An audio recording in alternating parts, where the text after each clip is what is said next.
Najua morali inaweza kawa chini, lakini msiwe chini kwa sababu kila mmoja alitarajia ushindi na tumeona mmefanya kazi yenu kwa moyo mkunjufu, mmejituma na tumeona namna ambavyo wenzetu wamejipanga, hata nguvu kidogo imetumika. Watu wana mili ile wanasukuma kweli kweli, kwa hiyo haikuwa kazi rahisi.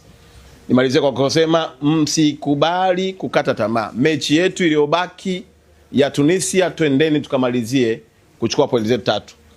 Hata leo hii ndugu zangu wa Uganda walikuwa wanajua tu kuja kufunga Tanzania. Lakini na wao wenyewe wametoka wanashukuru kutoka sare. Yaani kwao imekuwa shukrani kutoka sare. Kwa hiyo niwaombe tena kwamba hiyo tarehe 30 hebu twendeni tukawape zawadi wa Tanzania ya kumfunga Mtunisia. Twendeni tukawape wa Tanzania zawadi ya mwaka mpya. Kwamba tumepitia mambo yote lakini zawadi ya mwaka mpya ndio hii hapo. Nawapendeni jamani. Ahadi yetu iko pale pale. Jamani, si ndio? Si ndio wanaume? Ndio. Basi nawatakia kila laheri. Serikali iko na nyinyi. Wananchi wa Tanzania wako na nyinyi.